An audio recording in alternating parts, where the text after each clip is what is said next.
주님의 크신 은혜가 아마 여러분들에게 함께하는 하루가 되기를 원합니다. 오늘은 10월 21일 토요일이죠. 신명기 묵상 20번째 시간입니다.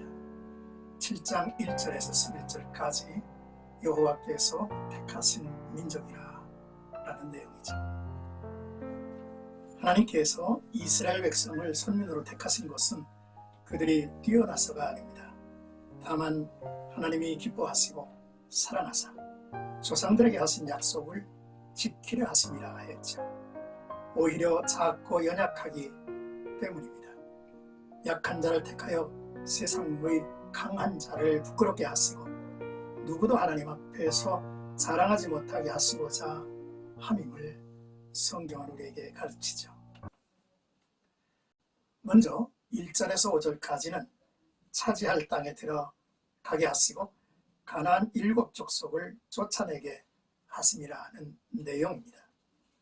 본문은 하나님께서 애굽에서 400년이 넘도록 노예 생활을 하는 이스라엘 백성을 해방시키시고 젖과 꿀이 흐르는 약속의 땅 가나안으로 인도하신다고 재차 강조하십니다. 가나안 7족속들은 아세라 목상 등 조각한 우상을 섬기는 백성으로 하나님을 떠나서 다른 신들을 섬기도록 유혹하는 족속들이죠. 이스라엘 백성보다도 숫자도 많고 힘이 센 족속입니다. 그러나 하나님께서 그들을 쫓아내시겠다고 약속하셨죠. 이때 그들을 인간적인 생각으로 불쌍히 여기거나 그들과 어떤 언약도 하지 말고 그들과의 혼인도 금하라고 했습니다. 하나님의 택하신 백성의 성별됨을 지키시고 가나안의 유혹의 어떤 틈도 두지 말아야 함을 보여주고 있습니다.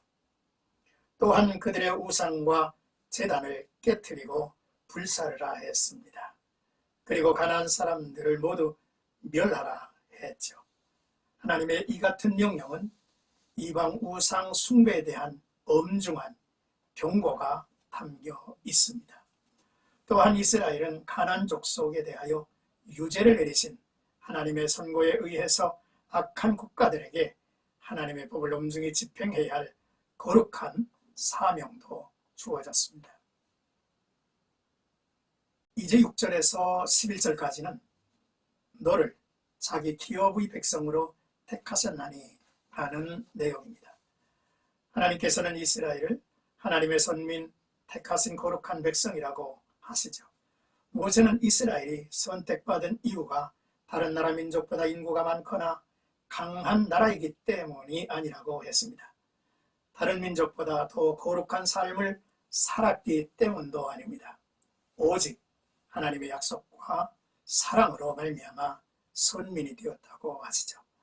이제 하나님은 자신을 사랑하고 계명을 지키는 자에게 하나님께서 천대까지 언약을 이행하고 인애를 베풀어 주신다고 약속하셨습니다.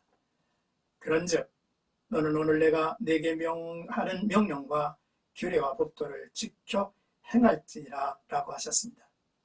하지만 그를 미워하는 자에게는 당장에 보응하여 멸하시나니 여호와는 자기를 미워하는 자에게 지체하지 아니하시고 당장에 그에게 보응하시느니라 엄히 경고하셨습니다. 예수 그리스도를 구원자로 영접하고 믿는 사람들은 누구나 하나님의 선민 곧 하나님의 택한 백성입니다.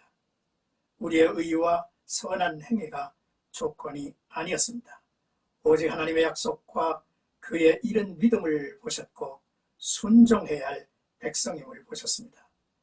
세상에서 돌이켜 주를 영접한 성도들은 분명 하나님의 택한 백성임을 알아야 할 것입니다.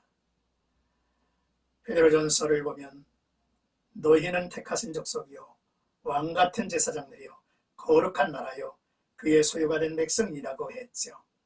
이처럼 아무 공로 없이 하나님의 선민이 된 것을 날마다 기억하고 감사할 수 있어야 합니다.